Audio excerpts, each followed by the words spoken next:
Before I tell you this story, I need you to understand something. Every few months, I receive messages from people who've worked in places they weren't supposed to talk about. Most of them, I can't verify. Most of them, I have to let go. But this one kept me up at night. The man who sent me this account served in a military unit that, according to official records, doesn't exist. A unit that operated under two chains of command, one American, one not. And that second chain of command leads to a place that's been keeping secret since before the United States was even a country. I'm talking about the Vatican. Now, I know what some of you are thinking. Here we go, another conspiracy story.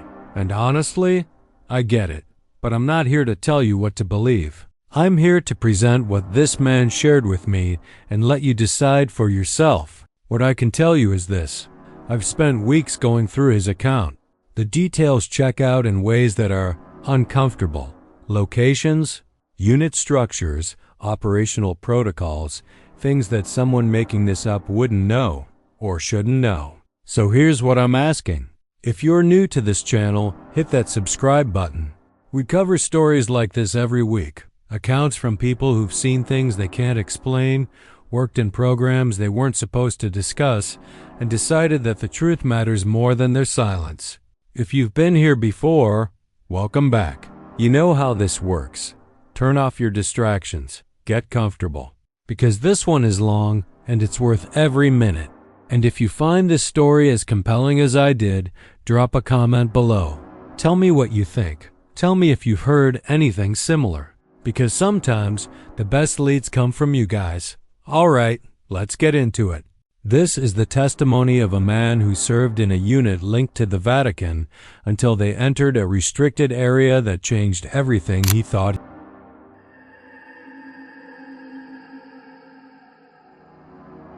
Joined the Army straight out of high school in 2003. Grew up in a small town in Ohio where your options were pretty limited. You either worked at the plant, got into trouble, or you enlisted. I chose the third option, and honestly, it was the best decision I ever made. Did my basic at Fort Benning, then got selected for Ranger School. Passed on my first attempt, which apparently put me on somebody's radar. Spent the next few years doing deployments in Iraq and Afghanistan, mostly door-kicking operations and high-value target extractions. I was good at my job, really good. By 2008, I had a reputation for staying calm when everything went sideways, for making decisions under pressure that kept my guys alive. I didn't know it at the time, but someone was watching. Someone was taking notes. And that someone wasn't just my commanding officers. The way it happened still feels strange to me, even after all these years. I was at Fort Bragg, between deployments, doing the usual routine of training and waiting. One afternoon, I got called into a building I'd never been in before. Didn't even know it existed on base. No signs, no markings, just a gray door in a gray building. Inside, there were two men waiting for me. One was military, a colonel I didn't recognize. The other was wearing a suit, no insignia, no identification badge. They knew everything about me. And I mean everything. My scores, my psych evaluations, missions I'd been on that weren't supposed to be discussed. The colonel did most of the talking at first, asked me generic questions about my career goals, my family situation, whether I had any ties that would make extended deployments difficult. But the suit just watched me, studied me, like he was looking for something specific behind my eyes. About 20 minutes into this conversation, the colonel excused himself and left the room, just like that. And then it was just me and the suit. He leaned forward and said something I'll never forget. He said, "Sergeant, what I'm about to discuss with you doesn't exist. This meeting isn't happening. And if you repeat any of this to anyone, your career is over. Possibly more than your career." I remember feeling my heart rate spike, but I kept my face neutral. He explained that there was a unit, no official designation, that handled sensitive operations requiring military expertise, but operating outside normal channels. He said the unit worked in cooperation with what he called a foreign non-governmental, entity that had interests aligned with national security. When I asked which entity, he smiled for the first time and said I'd find out if I accepted. Not before. Looking back now, I should have asked more questions. But when you're young and hungry for action, you don't question why they picked you. You just say yes. And that's exactly what I did. I said yes without knowing what I was signing up for, without understanding what foreign non-governmental entity meant, without grasping how deep this rabbit hole went. The suit handed me a stack of papers that must have been 2 inches thick. NDAs, security agreements, waivers I'd never seen before in my military career. Some of them referenced agencies I didn't recognize. Others had sections blacked out entirely. I was signing documents I couldn't even fully read, but I signed every single one. 19 signatures total. I counted. Each one felt like another lock clicking shut behind me, another door closing on the life I used to have. By the time I finished, my hand was cramping. The suit collected the papers, shook my hand, and told me I'd receive orders within 72 hours. The orders came exactly 72 hours later, down to the minute. I was to report to a location in Virginia, coordinates only, no base name, no unit designation on the paperwork. I drove there myself as instructed. No escort, no partner. Found a facility that looked like an abandoned corporate campus from the outside, overgrown parking lot, faded signage for some company that probably never existed. But the moment I approached the main entrance, I noticed the cameras. They were everywhere, hidden in places you wouldn't look unless you were trained to spot surveillance. The security checkpoint inside was more thorough than anything I'd experienced, including deployments to active war zones. They took my phone, my watch, my wallet, gave me a plain uniform with no patches, no rank insignia, no name tape, just gray fabric. I remember standing there in that sterile hallway, feeling like I just stepped into another world, because I had. The first week was all paperwork, medical evaluations, and psychological assessments that made Ranger Psych Evals look like a children's questionnaire.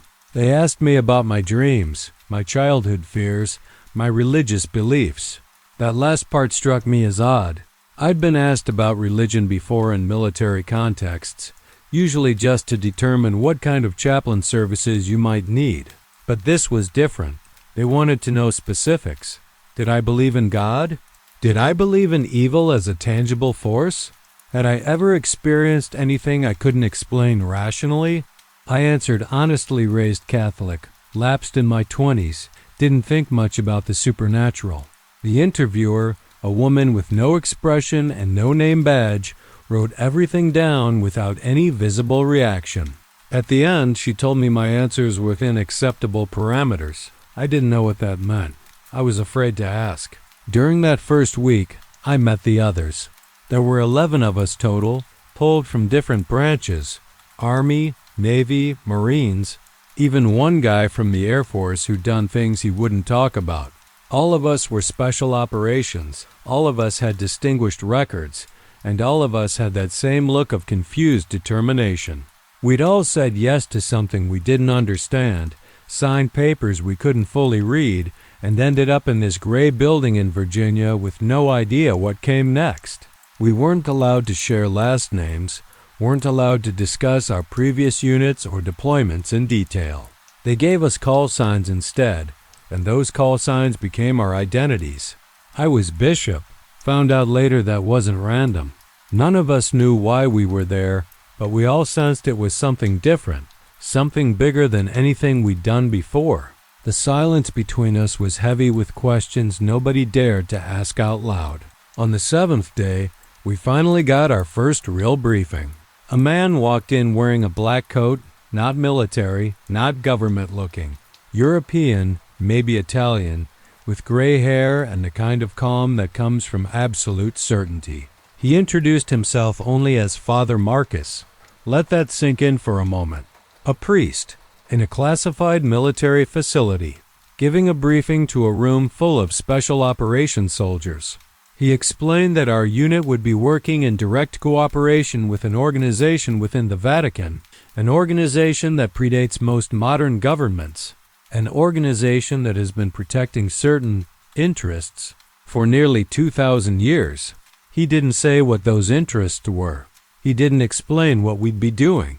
He simply said that we had been selected because we had the skills, the psychological profile, and the spiritual disposition for this work. Then he looked around the room, met each of our eyes, and said, "Gentlemen, welcome to the war you didn't know existed." Nobody laughed. Nobody moved. And in that moment, I realized my life would never be the same. The first 3 months were nothing but training.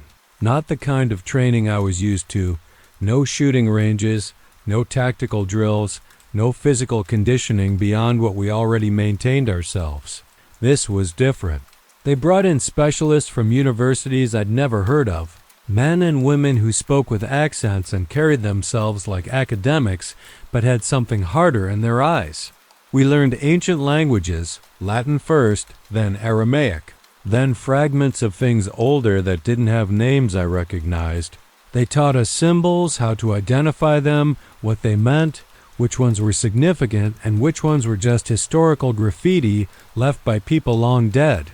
I remember sitting in those classroom sessions, a guy who'd spent years kicking down doors in Fallujah, now studying manuscripts like some kind of graduate student. It felt absurd. But Father Marcus told us knowledge was our first weapon. Everything else was secondary. The team started bonding during those months, the way soldiers always do when you throw them into something strange together. There was Jackson, former SEAL, built like a refrigerator but spoke 4 languages and had a master's degree in ancient history nobody knew about. There was Cole, Marine Raider, quiet as a ghost, could move through any environment without making a sound. Torres was our medic, a former Green Beret who'd done 3 tours in Afghanistan and had hands steady enough to perform surgery in the back of a moving vehicle. Murphy was the tech guy, Air Force Special Operations, could hack into anything and build communication systems out of scraps. The others I'll keep nameless for now. Some of them are still alive, and I won't be the one to put them at risk. We were an odd collection, specialists in violence who were now being trained in something that felt closer to archaeology, or theology, or both. Father Marcus was present almost every day, always watching, sometimes participating in our training directly. He moved well for a man his age, and I caught glimpses of something underneath that priestly exterior, a comfort with physicality. That suggested he hadn't spent his whole life in churches. One evening, after a particularly dense session on medieval Vatican history, I worked up the courage to ask him directly what we were preparing for. He studied me for a long moment, then said something that stuck with me.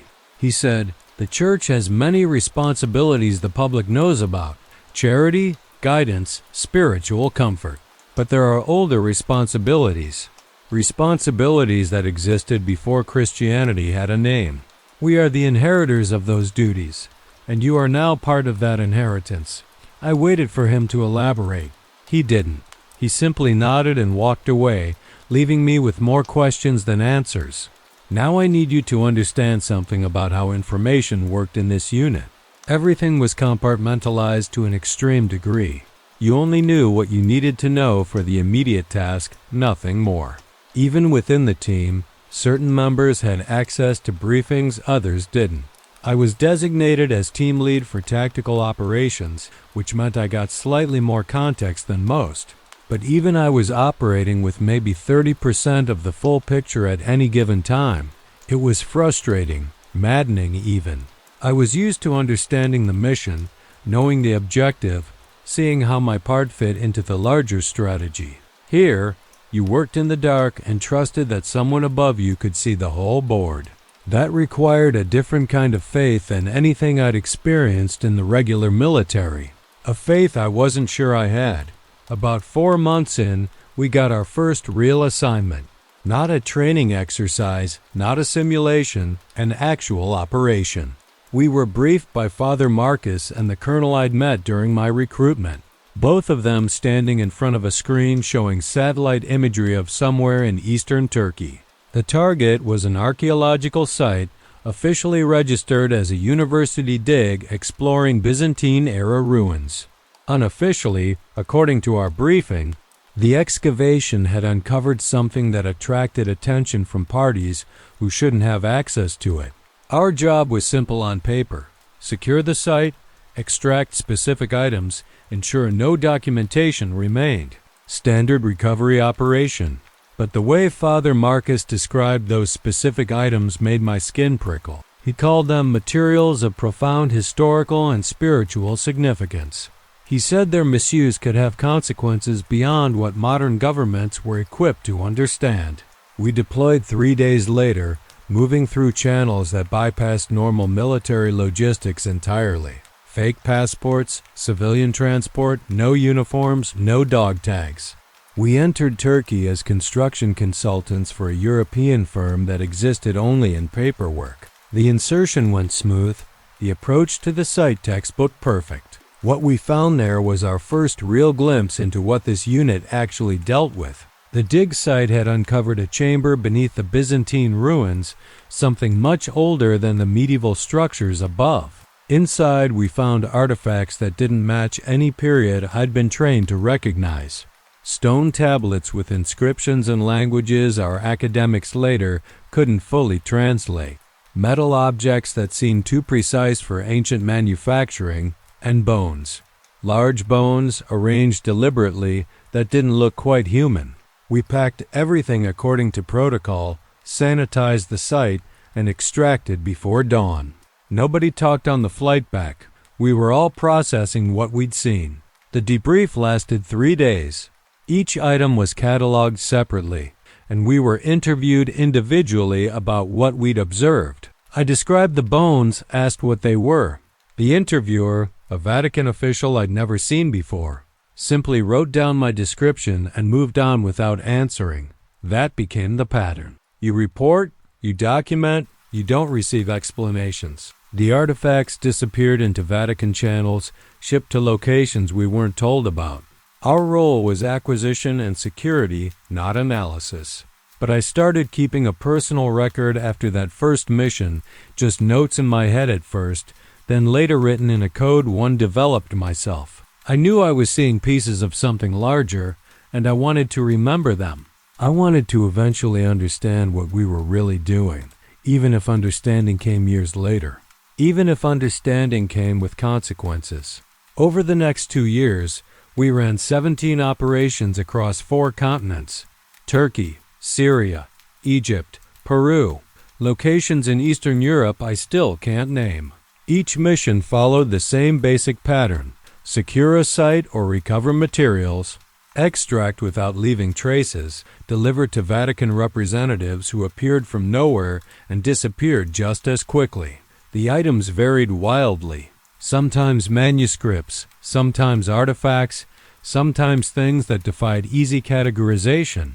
We found technology that shouldn't exist in ancient contexts, biological samples that were sent to labs we had no clearance to know about.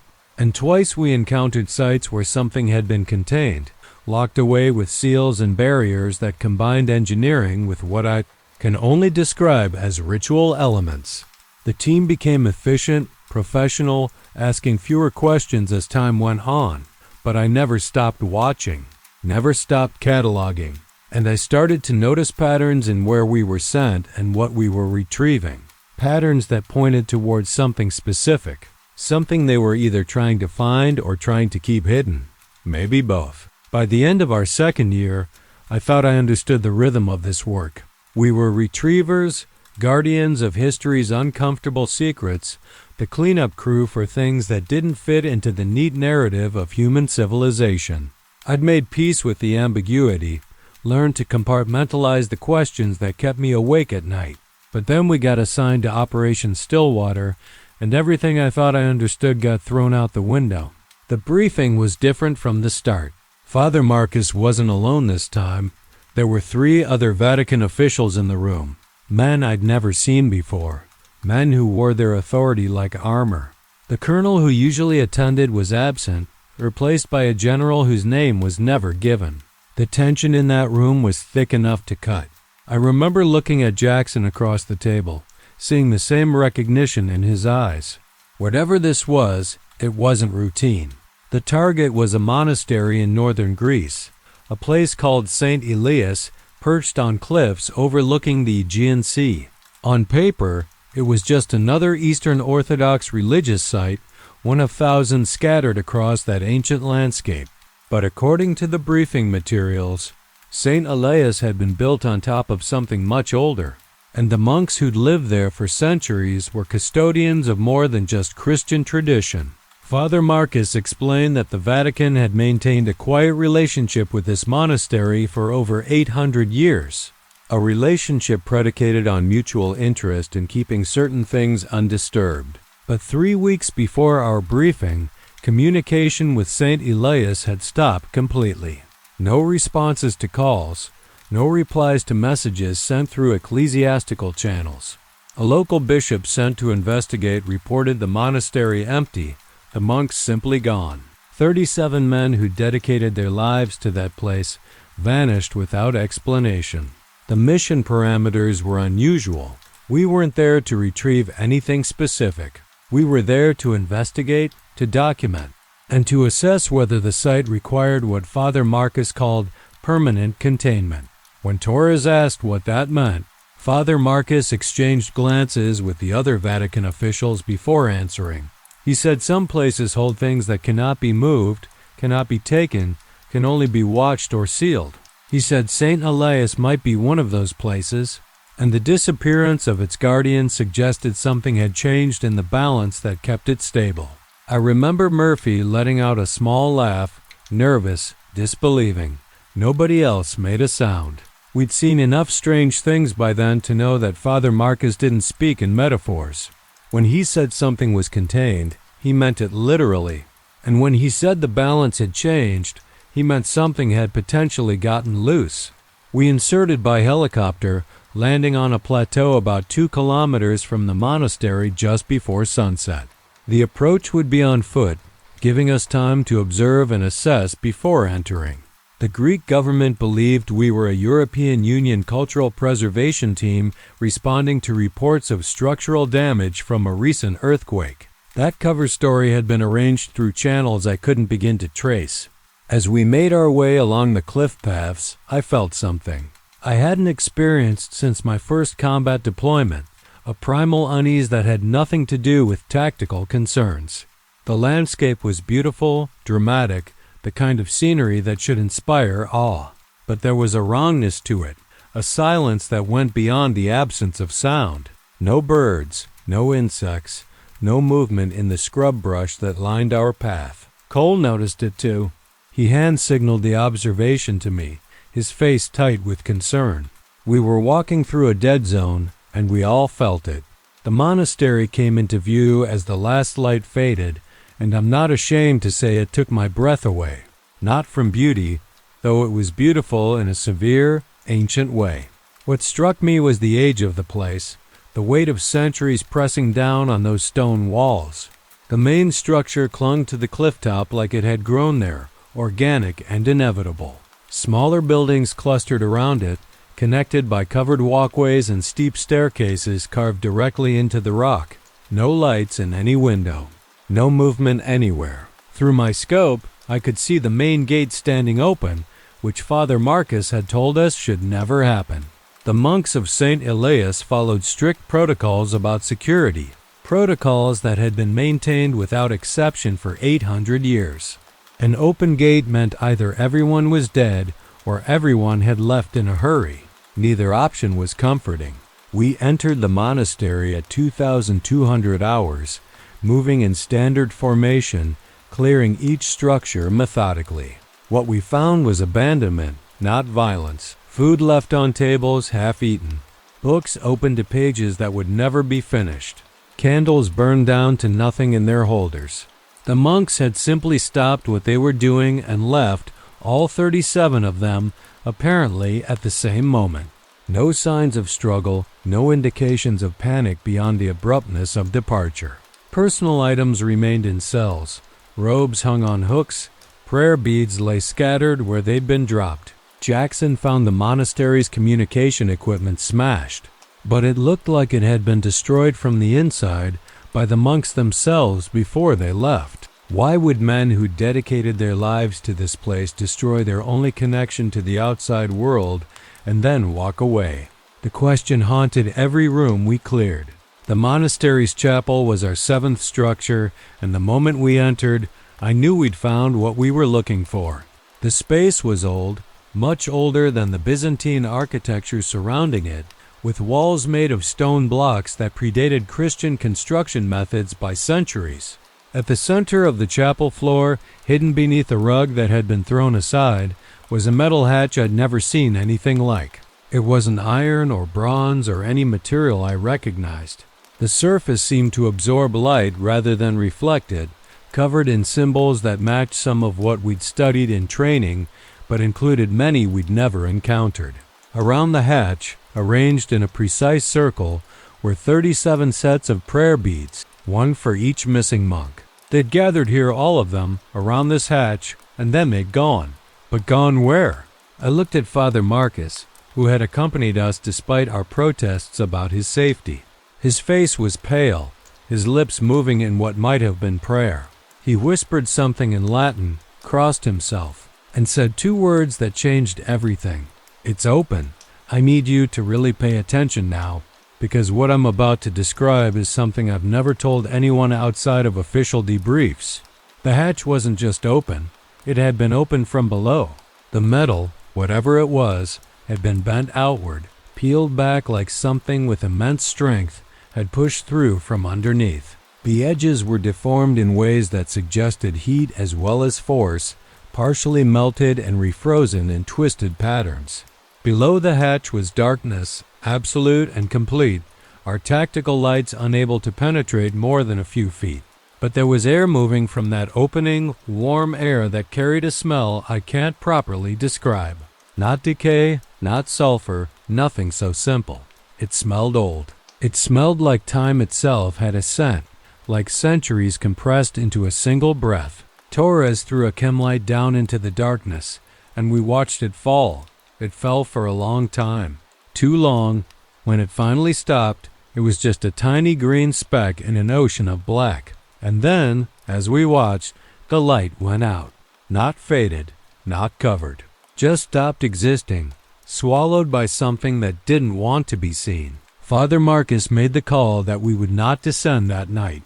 We secured the chapel, established a perimeter around the monastery, and waited for dawn while Vatican specialists were scrambled from Rome. None of us slept. We sat in that ancient place, watching that hatch, weapons ready, knowing that whatever had come up through that opening was now somewhere in the world. The monks hadn't been killed.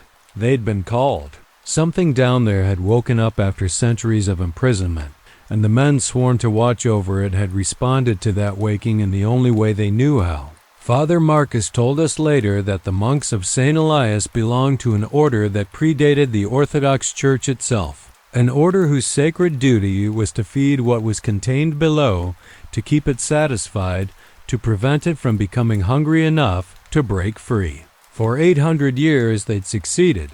But something had changed. Something had made the prisoner strong enough to open its own door. And now we were standing in the aftermath, trying to understand what kind of war we'd actually been recruited to fight. We held that monastery for 6 days while Vatican specialists arrived in waves. First came the analysts, men and women who studied the hatch and its symbols with equipment I'd never seen before, taking readings and measurements while speaking in hushed Latin phrases. Then came the historians, elderly priests who carried ancient texts and compared them to what we'd found, their faces growing more troubled with each passing hour. Finally came others people, Father Marcus referred to only as the containment team, who wore no religious symbols and carried cases made of materials that seemed to reject light the same way the hatch did. They worked through the nights, constructing something around the opening. A framework of metal and glass and things that hummed with energy. Nobody explained what they were doing. Nobody asked us for input. We were perimeter security now, watching the cliffs and the sea while something beyond our understanding happened behind us. On the fourth night, I found Father Marcus standing alone at the edge of the cliff, staring out at the black water below. He looked older than when I'd first met him, like the past few days had added years to his frame. I stood beside him in silence for a while, two men contemplating something neither of us fully grasped. Eventually, he spoke without looking at me. He said the church had been fighting this war for 2,000 years, inheriting it from traditions even older, passing down the knowledge and the duty from generation to generation. He said there were places all over the world like St. Elias, places where things had been imprisoned long before recorded history, things that the earliest humans had somehow found ways to contain. The Vatican's role, he explained, wasn't just spiritual guidance for the faithful. It was custodianship of these prisons, maintenance of seals that most people would never know existed. And sometimes, despite all precautions, the prisoners tested their cages. I asked him what had been held beneath the monastery. He was quiet for a long time, long enough that I thought he wouldn't answer. Then he told me a story that I'm going to share with you now, a story that isn't in any Bible I've ever read. He said that before the flood, before the civilizations we know from history books, there were others who walked the earth. Not human, not divine, something in between. The ancient texts called them by different names: Watchers, Nephilim, the Forgotten Ones. They were powerful beyond measure, capable of things that would look like miracles or magic to modern eyes. And they were hungry, always hungry, feeding on something essential in human beings that Father Marcus couldn't or wouldn't name. The earliest humans had no defense against them until someone, somewhere discovered that these entities could be bound. Not killed, not destroyed, but contained using specific methods, specific symbols, specific sacrifices. The thing beneath St. Elias, Father Marcus said, was one of the last of these beings to be imprisoned. The monastery had been built to disguise and protect the cage, and the monks were descendants of the original guardians. Their order stretching back beyond Christianity, beyond Judaism, into a prehistory we have no records of. For millennia, the arrangement had worked. The monks performed their rituals, made their offerings, kept the prisoner weak enough that the cage held. But something had disrupted that cycle. Father Marcus didn't know what. Perhaps the modern world had finally eroded the old ways too far. Perhaps the prisoner had simply grown patient enough to wait for a moment of weakness. Whatever the cause, the result was what we'd witnessed: a breach, an escape. 37 men called into the darkness by something that had finally broken free after thousands of years of captivity. I need you to understand how I felt hearing this. I was a soldier, a practical man trained to deal with tangible threats. Enemies I could see, objectives I could measure, outcomes I could verify. What Father Marcus was describing existed outside every framework I built my life around. Part of me wanted to dismiss it as religious fantasy, the mythology of an ancient institution trying to remain relevant in a world that had outgrown it. But I'd seen the hatch. I'd seen the way light died when it passed that threshold. I'd felt the wrongness in the air around that place, the way reality itself seemed thinner, more fragile. I'd spent 2 years recovering artifacts that shouldn't exist, visiting sites that defied explanation. At some point, denial becomes more irrational than acceptance. Standing on that cliff with Father Marcus, listening to the waves crash against rocks older than human memory, I accepted that the world was larger and stranger and more dangerous than anything I'd been taught. On the morning of the 6th day, the containment team finished their work. The hatch was now surrounded by a structure that pulsed with a faint luminescence, symbols carved into every surface, the air around it charged with something that made your teeth ache if you stood too close. Father Marcus performed a ritual that lasted 3 hours, words and languages I didn't recognize, gestures that seemed to bend the space around his hands. When it was done, he declared the site sealed. Not permanently, he admitted. Nothing was ever permanent, but sealed enough that whatever had escaped couldn't return to draw more power from its original prison. The cage was empty now, but at least it couldn't be used as a beacon, a way for the escaped entity to call others or gather strength. Small comfort, but in this work, I was learning that small comforts were often all you got. We exfiltrated that evening, leaving behind a skeleton crew of Vatican security and a cover story about structural damage requiring the monastery to be closed indefinitely. On the helicopter ride out, I sat across from Father Marcus and asked the question that had been burning in my mind since his story on the cliff. I asked him where the thing had gone. He met my eyes with an expression I can only describe as exhausted sorrow. He said they didn't know. The escaped entities were clever, patient beyond human comprehension, capable of hiding in ways that defied modern surveillance. Some of them integrated into human society, feeding slowly and carefully to avoid detection. Others went to ground in remote places, building strength over decades or centuries before emerging again. The Church had systems for tracking them, methods developed over millennia, but those systems were imperfect. Sometimes they found the escaped ones. Sometimes the escaped ones found them first. The months following St. Elias were different. Our missions changed, became less about recovery and more about hunting. Father Marcus shared more information with me than before, treating me less like a tool and more like a partner in something I was only beginning to understand. The entity from the monastery had left traces, signatures that the Vatican specialists could follow if they were fresh enough. We tracked it across Greece, into Turkey, through the Balkans, always arriving just after it had moved on. Each location showed signs of its passage, people with gaps in their memories, communities struck by unexplained lethargy and depression, animals dead without visible cause. It was feeding, Father Marcus explained, carefully and sparingly, regaining strength lost during centuries of imprisonment. And with each feeding, it became harder to track, more adept at hiding its presence, more dangerous to confront. We were chasing something that had been hunting humans before our species had written language, something that understood us better than we understood ourselves. And somewhere in the back of my mind, a terrible certainty was growing. This wasn't a hunt we were going to win. We tracked the entity for 11 months across 3 continents.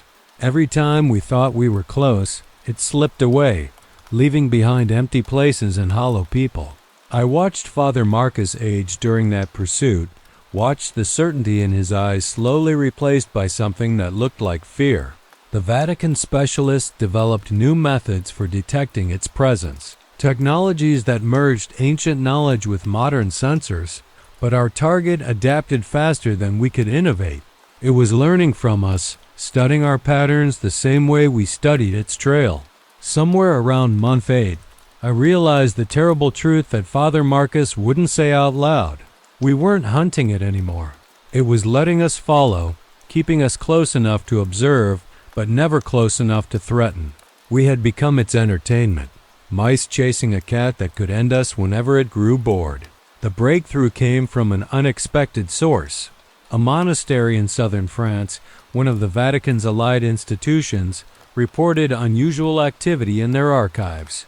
Someone had been accessing restricted materials, ancient texts dealing with binding rituals and containment methods. The access logs showed impossible timestamps, entries made in the middle of the night when the archive was sealed, by credentials belonging to monks who had died decades earlier. When security footage was reviewed, it showed nothing but empty corridors during the times of access. But one camera, older than the others and using film rather than digital recording, captured something different. A figure in the archives, humanoid but wrong in proportions, moving through the space with a fluidity that made my stomach turn when I watched the footage. It was researching. After thousands of years of imprisonment, it was studying how it had been captured, learning the methods used against it, preparing for something we couldn't yet see. We deployed to France within hours, the largest team we'd ever assembled for a single operation. Father Marcus had called in resources from across the Vatican's network, specialists and soldiers from programs I hadn't known existed. There were 18 of us in total, plus support staff and analysts monitoring from Rome. The monastery was evacuated under cover of a gas leak, leaving us alone in those ancient halls with whatever was using them as a library. We set up surveillance on every entrance, every window, every crack in those medieval walls. Motion sensors, thermal cameras, the specialized detection equipment the Vatican had developed. We created overlapping fields of observation that should have made it impossible for anything to move undetected. Then we waited, watching screens and readouts, jumping at shadows for 3 days straight until something finally happened. It came on the fourth night, and it didn't bother hiding. At 0317 hours, every alarm we'd set went off simultaneously, not triggered in sequence like something moving through the space, but all at once, as if it had simply appeared in the center of our perimeter. The lights died next, not just our equipment, but the emergency backups. The chemical lights, even the flames on the candles some of the more traditional Vatican operatives had insisted on maintaining. Darkness so complete you couldn't see your hand in front of your face. Then came the sound, a voice that wasn't a voice, something that bypassed ears and spoke directly into the mind. It said words I can't repeat, won't repeat, phrases that left scars on my memory that ache when I tried to recall them. But the meaning was clear. It was done hiding. It wanted to talk, and it specifically wanted to talk to Father Marcus. What happened next? I only know from Father Marcus's account afterward. In that absolute darkness, something separated him from the rest of us, moved him through space without physical transit, deposited him in a room that shouldn't have existed within the monastery's architecture. He described it as a library that stretched beyond sight, shelves containing books in languages that had never been spoken by human tongues, lit by a luminescence that had no source. The entity was waiting for him there, wearing a form that approximated human but kept shifting at the edges, never quite settling into a fixed shape. Father Marcus said looking at it directly was like trying to focus on a word you've forgotten, something your mind kept sliding away from, unable to fully grasp. It spoke to him in perfect Latin, then Greek, then Hebrew, then languages he recognized from ancient texts but had never heard pronounced. It was showing off, demonstrating the depth of its existence, the civilizations it had witnessed rise and fall. The entity told Father Marcus things I'm not going to share, not because I'm protecting secrets, but because some knowledge is genuinely dangerous, information that changes you just by knowing it. But I'll tell you the part that matters to this story. It explained that it had no interest in revenge against its former captors, no desire to destroy the institutions that had imprisoned it. Those concerns were beneath something that had existed before humans emerged from caves and would exist long after our species burned itself out. What it wanted was simpler and more terrifying. It wanted to go home. It spoke of a place that existed beneath reality, a dimension or realm that predated physical creation, where it and others like it had originated before being stranded in our world. The cage at St. Elias hadn't just been a prison. It had been a seal over a doorway, a passage between our reality and whatever lay beneath. By escaping, it had proven the door could be opened from this side. Now it intended to open it fully. Father Marcus asked why it was telling him this. Why reveal its plans to an enemy who would try to stop it? The entity's response haunted him until the day he died, years later. It said it was telling him because it didn't matter. Nothing the church could do would prevent what was coming. The doorways existed all over the world, sealed by ancient peoples who understood what they were dealing with, maintained by institutions that had forgotten the true nature of what they guarded. The entity had spent its months of freedom not just feeding but surveying, identifying every sealed passage on the planet, evaluating which ones were weakest, which guardians had grown complacent. It had chosen its target already, a place where the barriers between worlds were thin enough that even diminished, it could force them open. And once one door opened fully, the others would follow. Father Marcus asked where. The entity smiled with a face that kept forgetting how smiles worked. It said he already knew. Then the darkness lifted, and Father Marcus found himself standing in the monastery courtyard, alone, the sun rising over the French countryside like nothing had happened. We regrouped in Rome, in chambers beneath the Vatican that tourists never see, that most church officials don't know exist. Father Marcus was different after his encounter, distracted and urgent in equal measure. He convened a council of people I'd never met, men and women who carried themselves like generals and scholars combined, representatives of the oldest programs the church maintained. For 3 days, they debated behind closed doors while my team waited, cleaned weapons, tried not to think about what we'd experienced in that darkness. When Father Marcus finally emerged, he looked like he'd aged another decade. He told us the entity's target had been identified, cross-referencing its statement with records of sealed sites worldwide, analyzing which locations matched the criteria it had described. The answer was worse than I'd imagined. A place I'd heard referenced in whispers during my time with the unit, a site so restricted that even acknowledging its existence required clearances most governments didn't have. The target was beneath Vatican City itself, not in the public catacombs, not in the famous Scavi excavations, not in any of the underground spaces that historians documented. Deeper than that, older than that, in chambers that had been sealed since before Rome was founded, since before the hill upon which the Vatican stood had a name. The entity had played us perfectly, letting us chase it across the world while it prepared for its real objective, letting Father Marcus glimpse its plans because our response would draw resources away from the one place that truly mattered. The council's debate had been about whether to tell us, whether to risk sending a team into spaces that hadn't been entered in millennia, disturbing seals that had held since prehistory. The alternative was waiting, hoping the existing containment would hold, trusting that whatever ancient builders had created those barriers knew what they were doing. But Father Marcus argued against waiting. He said the entity had told him its plans precisely because it wanted us to act, wanted us to choose between bad options. But choosing inaction meant certain defeat. At least by acting, we maintained the possibility of surprise. After 3 days of argument, the council agreed. We were going down into the oldest darkness the church had ever guarded. The preparations took 2 weeks. The most intensive briefings I'd experienced since joining the unit. We studied architectural plans that had been hand-copied from documents too fragile to photograph, maps showing tunnel systems that descended far beneath the modern Vatican, layer after layer of construction spanning millennia. The uppermost levels were familiar enough. Catacombs and crypts from the early Christian era, burial sites for saints and popes whose names filled history books. Below that were Roman structures, temples and chambers from the imperial period, spaces that had been deliberately buried when Constantine built the first basilica. But the briefings didn't stop there. Below the Roman layers were Etruscan constructions, then something older still, megalithic passages built by people who left no written records.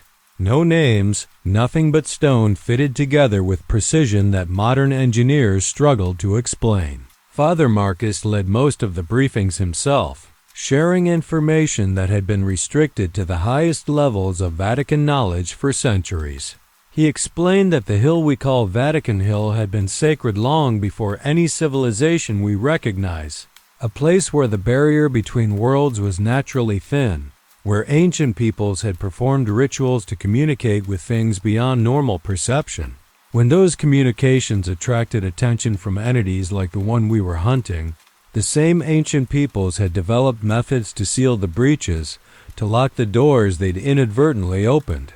Every subsequent civilization that occupied the hill had added their own layers of protection, sometimes knowingly, sometimes guided by instincts they didn't fully understand. The result was a palimpsest of containment, barriers stacked upon barriers, each generation reinforcing the work of those who came before without necessarily understanding what they were reinforcing. The entity we were hunting had been imprisoned at St. Elias, but it had originated here. In the depths beneath Vatican Hill, Father Marcus showed us texts suggesting it had been one of the PM, first to breach into our reality, emerging through the thin place thousands of years before recorded history, feeding on the primitive humans who lived in the region. The people who eventually trapped it had been forced to transport it far from its entry point, sealing it in grease because they lacked the ability to push it back through the door it had come from. But the connection remained. Across millennia of imprisonment, the entity had maintained awareness of its origin point, waiting for an opportunity to return. Now that opportunity had come. The seals at St. Elias were broken. The entity was free and stronger than it had been since before human civilization, and it was coming home to open the door it had entered through, a door that led somewhere we couldn't follow and couldn't survive. My team was augmented for this mission. Specialists from Vatican programs I'd only heard rumors about. There were exorcists, actual trained exorcists, men who had spent decades dealing with phenomena the modern world dismissed as superstition. There were scholars who read dead languages as fluently as I read English, carrying texts that might be needed for rituals we hoped we wouldn't have to perform. There were soldiers from other units like ours, programs run by allied institutions. People who had seen things as strange as what we'd witnessed and carried the same haunted look in their eyes. In total, we numbered 32, the largest team ever assembled for a Vatican operation of this nature. Father Marcus would be leading us personally, despite our objections about his age and the risks involved. He simply said that if we failed, his survival wouldn't matter anyway. None of our survivals would matter. We entered through a passage in the Apostolic Palace, a door hidden behind a tapestry that had hung in the same spot for 400 years.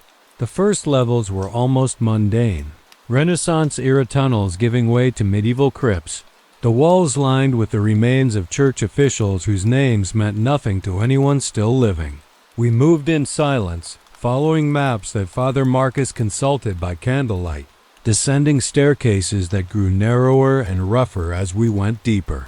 The air changed as we descended, becoming thick and stale, carrying scents of age and stone and something else, something organic that I couldn't identify. By the time we reached the Roman levels, we were breathing through filters, the atmosphere too contaminated with centuries of decay to safely inhale directly. Now I need you to understand something about what we experienced down there. Time didn't work correctly. Our synchronized watches began showing different readings, some running fast, some slow, some stopping entirely for minutes before resuming. Radio communication became unreliable, transmissions arriving before they were sent or echoing back from directions that made no spatial sense. The maps Father Marcus carried showed passages that didn't exist when we looked for them, or led to chambers that the maps didn't indicate. We were trained to navigate hostile environments, to maintain orientation under the worst conditions, but this was different. The underground space itself seemed fluid, responsive, as if the architecture was aware of our presence and adjusting itself in ways we couldn't perceive directly. 2 hours into our descent, I realized I had no idea how to get back to the surface. We were committed now, dependent entirely on Father Marcus and whatever guidance he was receiving from sources he wouldn't explain. The Etruscan level was where we lost our first team member. A specialist named Reeves, one of the exorcists, simply wasn't there anymore when we completed a passage. No sound, no struggle, no indication of what had happened. One moment he was third in line behind me. The next moment the man behind him was reporting that Reeves had vanished. We searched for 20 minutes, calling his name into tunnels that swallowed sound like water absorbing ink, finding nothing. Father Marcus eventually called off the search, his face grim. He said the entity knew we were coming, had probably known since we entered. It was testing us, demonstrating its control over this space, reminding us that we were intruders in a domain it understood far better than we ever could. The message was clear. We could turn back now, accept defeat, and probably most of us would survive the retreat. Or we could continue and accept that some of us, maybe all of us, wouldn't be leaving. We continued. There was no real choice, not for people who understood what was at stake. The passages grew older as we descended, the stonework giving way to something more primitive, tunnels carved directly from bedrock by methods I couldn't identify. The walls here were covered in symbols, not painted or carved, but somehow embedded in the stone itself, patterns that seemed to shift when you looked at them indirectly. Father Marcus had us recite prayers as we walked, Latin phrases that he said would help stabilize our perception, prevent us from being drawn into the fluid nature of the space around us. I don't know if the prayers helped or if they were just something to focus on, words to fill the silence that had become oppressive, almost physical in its weight. What I do know is that we lost 2 more people in those deeper passages. They're one moment and gone the next, taken by something we never saw, never heard, never had any chance to fight. The door we were looking for appeared after what felt like days of walking but was probably hours. It filled a cavern that shouldn't have existed beneath the Vatican, a space so large our lights couldn't find its ceiling or walls.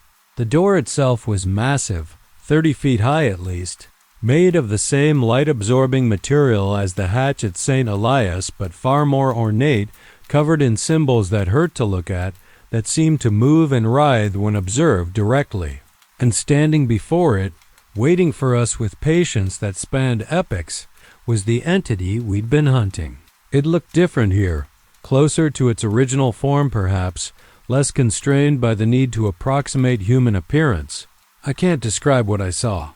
The human mind isn't built to process that kind of information, and my memories of that moment are fractured, incomplete, like a photograph torn into pieces and reassembled wrong. What I remember clearly is Father Marcus stepping forward, raising his hand, and beginning to speak in a language that was old when the pyramids were young. The final confrontation had begun.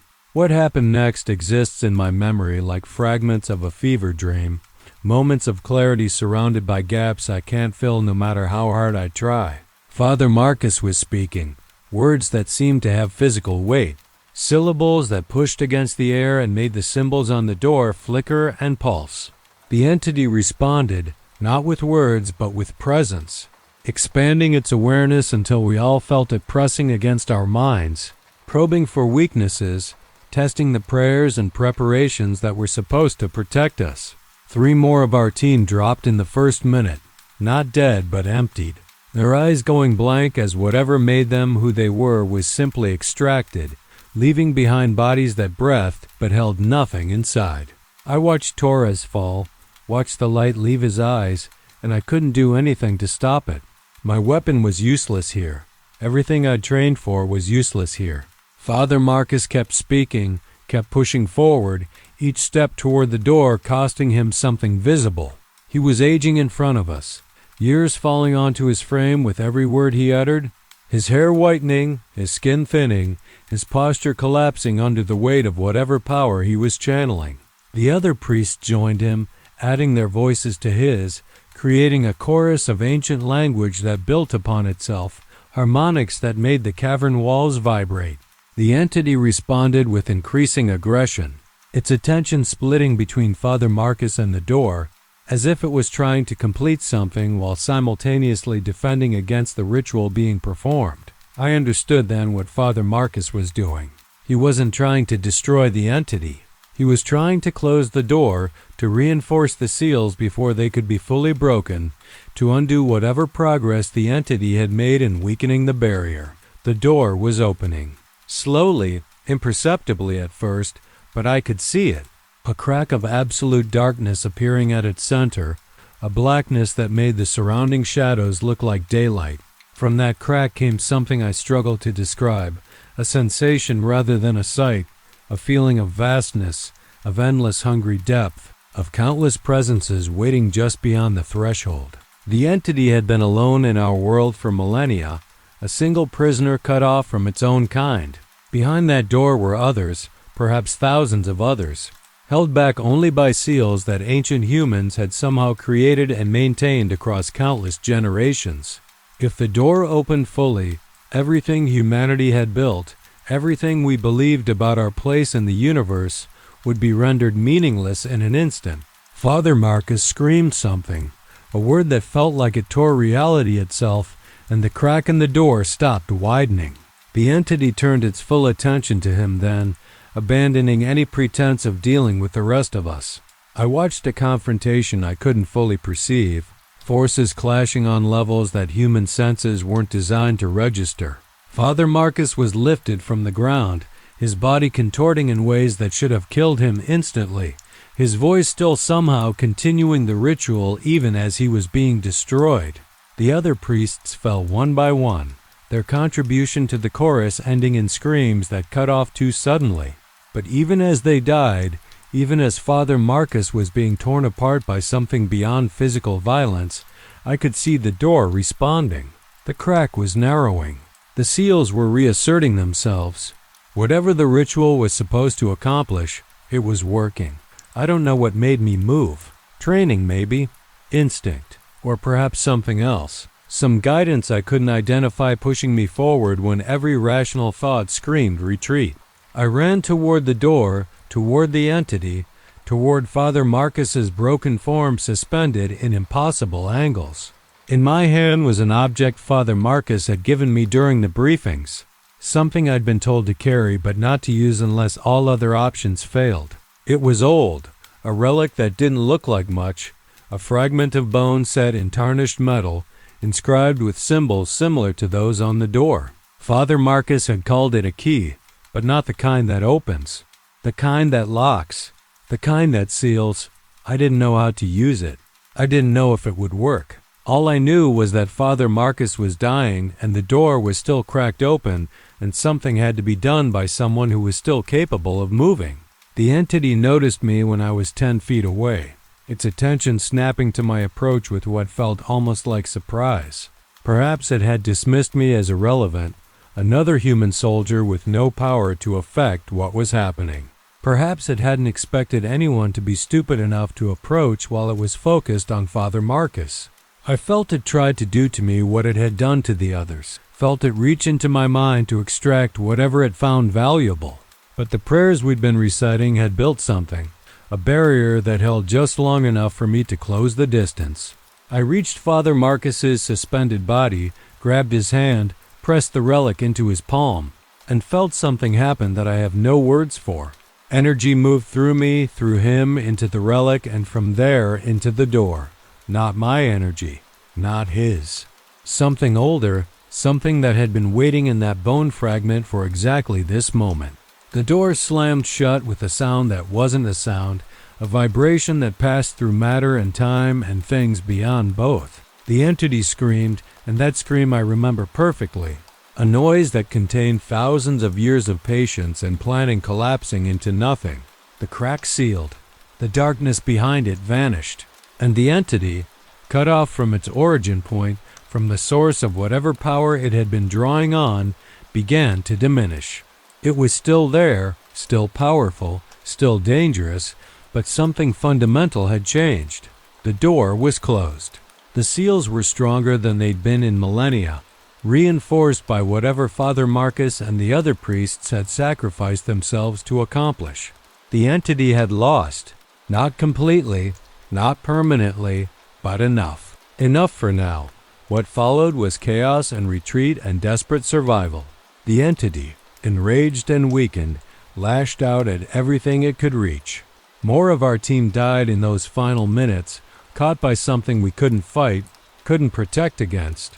Those of us who survived did so by luck as much as anything else, finding our way back through passages that had become stable again, climbing toward a surface that seemed impossibly far away. Of the 32 who had descended, 9 emerged. Father Marcus was not among us. His body was never recovered. Neither were the bodies of the others who fell. The Vatican sealed the entrance permanently, collapsing the passages with methods I wasn't privy to, burying whatever remained in the depths beneath layers of stone and prayer and hope. I was debriefed for 3 weeks, every detail extracted and recorded, every moment analyzed by people who hadn't been there and couldn't truly understand what we'd experienced. The entity was still free, I was told, diminished but not destroyed, retreating to somewhere we couldn't track. The door was sealed, perhaps permanently, perhaps just for another few thousand years. The Vatican would continue its watch, as it always had, waiting for the next breach, the next escape, the next moment when ancient patience outlasted human vigilance. I was offered a choice then, the same choice given to all survivors of operations like ours. Continue serving, knowing what I now knew, carrying that weight for whatever remained of my life. Or take a discharge, sign additional documents promising silence, and try to return to a normal existence in a world that would never look the same. I thought about Torres, about Reeves, about Father Marcus giving everything he had to close a door. Then I made my choice. I chose to leave, not because I was a coward, not because I didn't understand the importance of the work, but because something had broken inside me in that cavern. The thing that lets a soldier function, the ability to compartmentalize horror and keep moving forward, that mechanism had shattered when I watched Father Marcus die. I'd seen combat, lost friends to bullets and bombs, made peace with the violence that came with my profession, but this was different. This was a wound in my understanding of reality itself, a knowledge that couldn't be unfelt, couldn't be trained away, couldn't be filed under acceptable losses. I signed their papers, took their money, accepted their warnings about what would happen if I ever spoke publicly. Then I walked out of Vatican City and tried to become a normal person again. The first year was the hardest. I moved back to Ohio, bought a small house outside my hometown, told everyone I'd done private security work overseas. The cover story held because no one asked too many questions, but the nights were long, filled with dreams I couldn't escape, images of that door and what waited behind it. Father Marcus's face as he aged decades in minutes, the empty eyes of teammates whose souls had been extracted like data from a hard drive. I started drinking, then stopped when I realized I was heading somewhere I wouldn't come back from. I tried therapy, civilian therapy, sat in offices and talked about stress and trauma without being able to explain what had actually happened. The therapists diagnosed PTSD, prescribed medications, taught breathing exercises. None of it touched what was actually wrong. How do you heal from knowing that reality has teeth? I got better, slowly, in my own way. Found routines that helped, work that kept my hands busy and my mind occupied. Construction mostly, simple physical labor that exhausted me enough to sleep without dreaming. I made something like friends, people who didn't know anything about my past and never would. Even started dating briefly, a woman who worked at the local library, kind and normal and completely unaware that the man buying her dinner had seen things that would destroy her understanding of the world. I ended it after 3 months, not because I didn't care about her, but because I did. Bringing someone into my life meant bringing them close to knowledge they couldn't handle, secrets that would poison everything they believed. She deserved better. Everyone deserved better than what I carried. The Vatican kept tabs on me, subtle but noticeable if you knew what to look for. Cars that appeared too frequently on my street. Phone calls where the line quality shifted in ways that suggested monitoring. Once a year, a man in civilian clothes would approach me somewhere public, coffee shop or grocery store, and ask how I was doing. They never threatened, never pressured, just made sure I understood that my silence was being observed and my well-being was of interest to people with long memories. I played along, answered their questions, gave them no reason to escalate their attention. The truth was, I had no intention of talking. Who would believe me? And even if someone did believe, what good would it do? The world wasn't ready for this knowledge. Maybe it would never be ready. 10 years passed. Then 15. The nightmares faded to occasional disturbances rather than nightly torment. I built a life that looked almost normal from the outside. A small business, a house I owned outright, relationships that stayed shallow enough to be safe. I followed the news, looking for signs that the entity had resurfaced, that the sealed door had weakened, that everything we'd sacrificed had been undone.